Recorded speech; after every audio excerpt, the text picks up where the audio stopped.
नमस्कार बच्चों, स्वागत है आप सभी का। अब तक हम प्रोनाउन में फर्स्ट पर्सन देख चुके हैं, जिसमें आप लोगों ने देखा फर्स्ट, सेकंड और थर्ड पर्सन के बारे में। आज हम लोग देखने जा रहे हैं रिलेटिव प्रोनाउन। रिलेटिव प्रोनाउन नाम से स्पष्ट है संबंधवाचक सर्वनाम। यह वह सर्वनाम होता है जो किसी अन्य नाउन या फिर प्रोनाउन से संबंध बताता है। जैसे उदाहरण में आप ले लें कि this is the school where I read. ये वही स्कूल है जहाँ मैं पढ़ा था या मैं पढ़ता था। तो आपको बीच में एक शब्द मिला, ये वही स्कूल है, स्कूल है जहाँ मैं पढ़ता था। ठीक है, तो यहाँ एक शब्द आया है, ये वही स्कूल है जहाँ मैं पढ़ता था।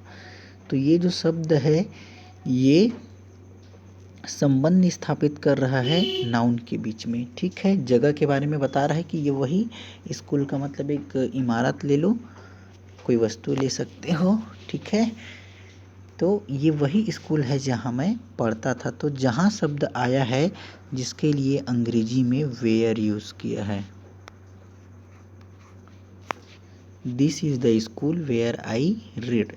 तो ये जो है दोनों के बीच में क्या स्थापित कर रहा है, संबंध बता रहा है। ये वही स्कूल है, पहला वाक्य हुआ मैं पढ़ता था, जहाँ मैं पढ़ता था। तो दोनों को क्या कर रहा है, जोड़ रहा है, ये संबंध स्थापित कर रहा है। अतः हम कहेंगे कि वेयर जो है एक संबंधवाचक सर्वनाम को प्रदर्शित कर रहा है। बिल्कुल उसी प्रकार दूसरा उदाहरण है, this is the pen which I lost yesterday. ये वही पेन है जिसे मैंने कल खो दिया। तो क्या बोला है, यह वही पेन है, यह वही पेन है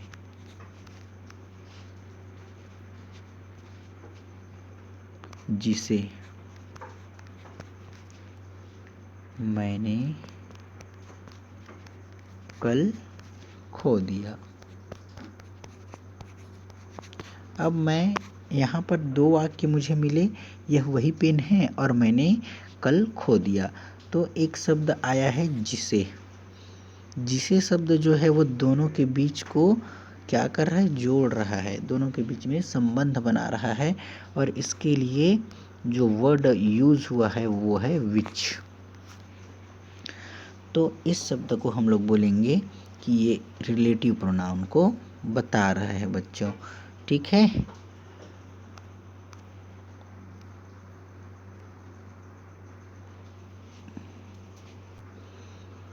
उसके पश्चात है तीसरा नंबर का, I have a brother who plays cricket. मेरा एक भाई है जो क्रिकेट खेलता है। देखिए यहाँ पर क्या बता रहे हैं बच्चों, हु। जो हु शब्द है यही क्या है, यहाँ पर हु शब्द जो है ये इसके भाई के बारे में बता रहा है कि वो क्रिकेट खेलता है, और यही जो हु है वो रिलेटिव प्रोनाउन है। ठीक है बच्चों, उसी प्रकार प्रश्न क्रमांक उदाहरण नंबर 4 को आप देखोगे, this is the boy home you wanted. ये वही लड़का है जिसे आपकी ज़रूरत है, जो आपको चाहिए। तो यहाँ पर जो होम है, होम ये रिलेटिव प्रोनाउन हो गया। उसके पश्चात है दिस गर्ल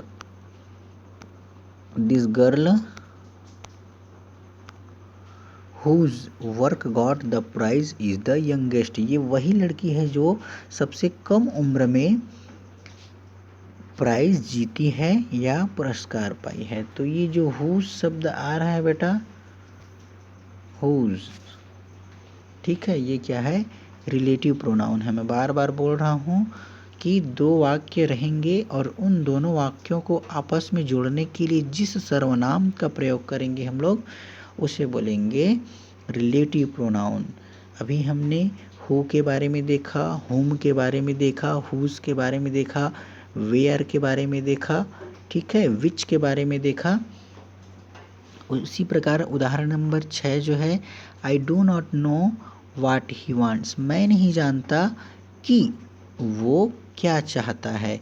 यहाँ पर आया एक शब्द आई डोंट नो, मैं नहीं जानता, और एक तो है ही वांट्स, वह चाहता है। तो इसके बीच में क्या आया, वाट आया, और यही वाट जो है वो क्या को बता रहा है, यहाँ पर रिलेटिव प्रोनाउन के बारे में बता रहा है बेटा, ठीक है। इसी प्रकार उदाहरण नंबर 7 को देखें, the pen that you gave is lost, जो पेन तुमने दिया वो क्या हो गया, खो गया, दैट। यहाँ पर जो आया है वो क्या है, दैट है, ठीक है। तो जो भी शब्द रहेगा दो वाक्यों को जोड़ने का काम करेगा उसे हम लोग बोलेंगे संबंधवाचक सर्वनाम, ठीक है। अब यदि मैं WHO के रूप की बात करूं अर्थात हु के रूप की बात करूं तो ये 3 प्रकार के होते हैं मुख्यतः। पहला जो है नॉमिनेटिव केस, दूसरा पॉजिटिव केस, तीसरा ऑब्जेक्टिव केस। तो जब ये नॉमिनेटिव केस के रूप में आएगा अर्थात किसी सब्जेक्टिव बोल सकते हैं इसको, तो उस जगह पर हम लोग किसका उपयोग करेंगे, हु का उपयोग करेंगे, और जिसका हिंदी में अर्थ होगा जो, जिससे या जिन्होंने। उसी प्रकार यदि पॉजिटिव केस की बात करें तो यहाँ पर हम लोग हुज का उपयोग करेंगे और जिसका हिंदी मतलब होगा जिसका, जिनका या जिनकी। और इसी क्रम में बच्चों होम यदि आता है तो हम उसका हिंदी मतलब जिसे, जिनको और जिसको लेंगे। जैसे अभी मैंने बताया I have a brother who plays cricket, तो मैंने कहा मेरा एक भाई है जो क्रिकेट खेलता है, तो मैंने इस हु का जो अर्थ वो क्या लिया, जो लिया, ठीक है। बिल्कुल जैसे this girl whose work got the prize is the youngest, जब मैंने कहा तो इसका हिंदी मतलब दिस गर्ल, यह वही लड़की है जिसका हुज वर्क गॉट जो लिखा है तो जिसके क्या बोलते हैं वर्क मतलब मेहनत समझ लो, काम समझ लो। The prize is the youngest, उन्होंने सबसे कम उम्र में इसे प्राप्त किया है पुरस्कार को, ठीक है। उसके पश्चात फिर दैट है, the pen that you gave it lost is lost, the pen जो पेन है जिसने आप मुझको दिया वो पेन क्या हो गया, जिसे, द पेन जिसे आपने मुझे दिया वो पेन खो गया है, ठीक है बच्चों। तो ये हो गया WHO के 3 रूप हु, हुज और हुम। अब यदि मैं इसके WHO अर्थात हु, विच और मुख्यतः 3 प्रकार के तो होते हैं, है ना। इस पर यदि मैं बात करूं तो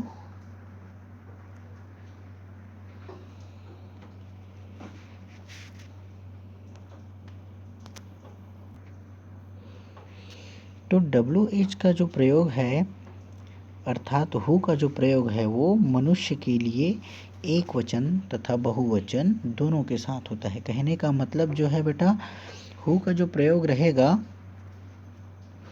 वो सजीव के लिए होगा,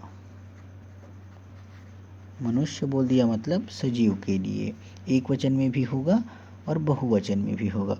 विच का प्रयोग जो होगा वो निर्जीव के लिए किया जाएगा। जैसे आप एग्जाम्पल पढ़ते हो, this is the pen which I lost yesterday, ये वही पेन है जो खो गया है। तो आप पेन के बारे में बात करें हैं, निर्जीव है। अब जैसे आपने बात किया कि I have a brother who plays cricket, तो आपने जब किसी आदमी के बारे में बात किया, सजीव के बारे में बात किया तब हु का यूज़ किया, और जब आप निर्जीव के बारे में बात कर रहे हैं तो विच का प्रयोग किए। उसके पश्चात है दैट का जो प्रयोग होता है वो सजीव और निर्जीव दोनों के लिए किया जाता है। जैसे आप बोलोगे the pen that you give is lost, जिस पेन को आपने दिया था वो पेन क्या हो गया है, खो गया है। ठीक है बच्चों, तो इस तरीके से रिलेटिव प्रोनाउन पूरा हो जाता है। तो क्या पढ़ा हमने, रिलेटिव प्रोनाउन जिसमें दो वाक्यों के बीच में संबंध बताया वो रिलेटिव प्रोनाउन। ठीक है, अब हम लोग आगे देखने जा रहे हैं डिमॉन्स्ट्रेटिव प्रोनाउन या हिंदी में संकेतवाचक सर्वनाम। तो सामान्य सी बात है, जो सर्वनाम किसी वस्तु की ओर संकेत करते हैं उसे संकेतवाचक सर्वनाम या डिमॉन्स्ट्रेटिव प्रोनाउन कहा जाता है। जैसे दिस इज अ पेन, आप बोलोगे दिस इज अ पेन, यह एक पेन है। तो आप इशारा करके बताओगे कि ये एक पेन है। आप बोलोगे दिस इज द रिवर, यह नदी है, दिस इज द रिवर। ठीक है, तो आप उसकी ओर इशारा करके बताओगे। तो ये जो शब्द आ रहा है बेटा, यहाँ पर क्या आ रहा है, दिस, यह एक नदी है, यह एक क्या है, पेन है। तो जो यह शब्द आ रहा है, यह शब्द जो है वो क्या है, संकेतवाचक सर्वनाम है। जैसे मैं बोलूं वह श्याम है, ठीक है, मैं बोल रहा हूं वह श्याम है। अब मैं बोल रहा हूँ वह श्याम है, तो वो कहीं ना कहीं दूर में खड़ा होगा, तब मैं बोलूँगा कि वो श्याम है करके। तो कभी कभी जब दूर में रहते हैं तो उसके लिए अलग, और पास में रहते हैं तो उसके लिए अलग वर्ड यूज़ किया जाता है बच्चों। ठीक है,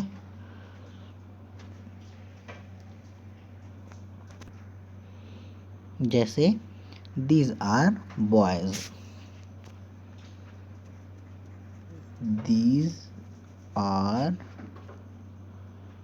आपको इसको ई कर लीजिएगा, दीज आर बॉयज, ये लड़के हैं। अब आप बताओगे जो ये शब्द बोल रहे हो जिसका इंग्लिश में होता है डिज, यही शब्द क्या है, संकेत। वो आप बता रहे हो ना कि ये संकेत कर रहे हैं कि ये लड़के हैं, बिल्कुल उसी तरीके say that is my pen, जैसे आप इशारा करके बताओगे, बोलोगे दैट इज माई पेन, यह पेन मेरा है। ठीक है बच्चों, तो आप जो दैट शब्द यूज किए हो ना, वो क्या चीज़ है, संकेतवाचक सर्वनाम या डिमॉन्स्ट्रेटिव प्रोनाउन। आप बोलोगे दोज आर आवर टीचर, वो सब हमारे टीचर हैं, तो दोज शब्द यूज़ किए आप, दोज आर आवर टीचर्स। तो वो आप बोल रहे हो दोज मतलब वे सभी, या वो हमारे शिक्षक हैं, तो जिससे हम लोग संकेत कर रहे हैं। They play cricket, way cricket खेलते हैं। तो यहाँ पर दे शब्द जो आया है वो क्या है, डिमॉन्स्ट्रेटिव प्रोनाउन को बता रहा है। जैसे अब नोट में आपको एक बात ध्यान दे के लिखना है, दिस और दिस पास की वस्तुओं के लिए, और दैट दोज और दे दूर की वस्तुओं के लिए प्रयोग में लाई जाती है। तो सामान्य सी बात है बच्चों, जब कभी भी आप बोलोगे कि यह या ये करके तो पास की ही वस्तुओं के लिए बोलोगे, लेकिन जब दूर की बात आएगी तब आप बोलोगे कि वो जो सामने में है, वो वहाँ जो खड़ा है, इस तरीके से आप बोलोगे। वो जो आ रहा है, वह जा रहे हैं, इस तरीके से आप बोलोगे, क्योंकि वो दूर में खड़ा है। ठीक है, और अगले क्रम में जो है बेटा वो क्या है, फोर्थ इंटेरोगेटिव, प्रश्नवाचक सर्वनाम। तो सिंपल सी बात है, जिस सर्वनाम से हम लोगों को प्रश्न पूछने के लिए उपयोग में करेंगे उसे प्रश्नवाचक सर्वनाम कहते हैं। अब आपको पता है WH वर्ड जो रहता है, वाट है, हु है, विच है, हुम है, हुज, वेयर है, वो क्या हो जाएगा, इंट्रोगेटिव प्रोनाउन। लेकिन इसी शब्द को ही आप रिलेटिव प्रोनाउन में भी पढ़े हैं, तो आपको कंफ्यूज नहीं होना है। वो जब दो शब्दों को जोड़ने के क्रम में आएगा तब हम उसे कहेंगे कि वो क्या है, संबंधवाचक सर्वनाम या रिलेटिव प्रोनाउन। लेकिन यदि वो एक प्रश्न पूछने के रिस्पेक्ट में आ रहा है तब हम बोलेंगे कि वो क्या है, प्रश्नवाचक सर्वनाम है। जैसे मैंने कहा what's your name, what's your name. ठीक है बच्चों, तो ये जो यहाँ पर आया है प्रश्न पूछने के संदर्भ में, तो हम लोग इसे कहेंगे, क्या बोलेंगे कि ये प्रश्नवाचक सर्वनाम है। जैसे मैंने कहा हु आर यू, आप कौन हैं, हु आर यू। तो ये जो हु शब्द है ना, ये क्या बन जाएगा, प्रश्नवाचक सर्वनाम। अब जैसे बोलते हैं हु इज दैट, कौन है वहाँ या कौन है वो, हु इज दैट, इस तरीके से। तो जो भी प्रश्नवाचक होगा वो आपको पता चल जाएगा। जैसे which is book belongs to you, कौन सा बुक है जो आपसे संबंधित है, मतलब आपका है, इस तरीके से आप समझ सकते हैं विच। आपको रिलेटिव प्रोनाउन और इंटरोगेटिव प्रोनाउन में कंफ्यूज नहीं होना है बच्चों, ठीक है, क्योंकि ये दोनों ही लगभग सेम टाइप का है, बस इनका यूज़ होने का जो प्लेस है वो अलग अलग रहता है। जब भी प्रश्नवाचक के रूप में आएगा WH वर्ड जो रहेगा वो हमेशा सामने में रहेगा। जैसे हमने देखा what is your name, who are you, who is that, which is book belongs to you, इस तरीके से। लेकिन यदि रिलेटिव प्रोनाउन में आता है तो वो दो शब्दों को जोड़ने के क्रम में रहता है, इसीलिए वो क्या रहता है, बीच में रहता है। जैसे ये वही स्कूल है जहाँ मैं पढ़ा हूँ, this is the school where I read, इस तरीके से। ठीक है बच्चों, तो इसी क्रम में आपको प्रोनाउन को समझना है।